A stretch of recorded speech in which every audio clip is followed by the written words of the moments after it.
মেয়েদের হাতের লেখা এত সুন্দর হয় কেন? আর আমাদের ছেলেদের লেখা, ছেলেদের হাত, এই হাতটা তো আমাদের বন্ধু বান্ধবদের মারার জন্য ব্যবহৃত হয়। আবার বেশিরভাগ ক্ষেত্রেই ক্লাসে টপ করে মেয়েরাই। আর ছেলেদেরকে দেখেন, তাদের অ্যাটিটিউড হলো তারা নাকি ব্যাক বেঞ্চার। মেয়েদের হাতের লেখা এত সুন্দর হওয়ার পিছনে কিন্তু মারাত্মক একটা সায়েন্স আছে। তো চলুন সায়েন্সটা দেখে আসি। একই বয়সের একটি ছেলের তুলনায় একটি মেয়ের ব্রেইনের বিকাশ তুলনামূলকভাবে দ্রুত ঘটে। ব্রেইনের একটা অংশ রয়েছে সেরেবেলাম। মেয়েদের ক্ষেত্রে এই সেরেবেলাম অংশ খুব ফাস্ট ডেভেলপড হয়, ফলে তাদের ফাইন মোটর স্কিল খুবই ভালো থাকে। এজন্যই তারা সূক্ষ্ম কাজগুলো করতে খুবই এক্সপার্ট এবং বোরিং কাজগুলো মনোযোগ দিয়ে করতে পারে, যেমন পড়ালেখা।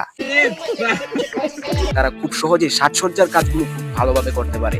এজন্যই দেখবেন কোনো আর্ট কিংবা কোনো সাজসজ্জার বিষয়গুলোতে মেয়েদের আগ্রহটা বেশি থাকে।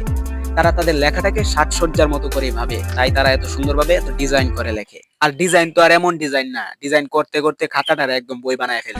এখন আমি চিন্তা করতেছি, বইয়ের ভিতরে যে ছবি এবং গ্রাফিক্স সেট করা হয়, এগুলো কম্পিউটার দিয়ে না বানায় মেয়েদের হাত দিয়ে আঁকায় নিলিপ্ত হয়। তাদের হাত তুলনামূলক হালকা হওয়ার কারণে তারা খুব সহজেই এবং সূক্ষ্মভাবে কাজগুলো করতে পারে। যেমন তাদের হ্যান্ডরাইটিংটাও তারা খুব সূক্ষ্মভাবে করে, যার কারণে তাদের লেখাগুলো অনেক বেশি সুন্দর হয়। গবেষণায় দেখা গেছে মেয়েদের মস্তিষ্কের বাম এবং ডান গোলার্ধের মধ্যে সংযোগস্থল কর্পাস ক্যালোসাম পুরুষদের তুলনায় বেশি শক্তিশালী। এর ফলে মেয়েরা একসাথে একাধিক কাজ করতে সক্ষম। এছাড়াও স্মৃতিশক্তির দিক থেকেও মেয়েরা পুরুষদের থেকে এগিয়ে। এ কারণে মেয়েদের মাথায় পড়ালেখাটা একটু বেশি মনে থাকে। এজন্যই সব ক্লাসে বেশিরভাগই মেয়েরাই টপ করে। আর ছেলেরা তো বললামই ব্যাকবেঞ্চার। তার মানে কি শেষ? না না, এদেরকে একটু দেখেন তো, চিনা চিনা লাগে।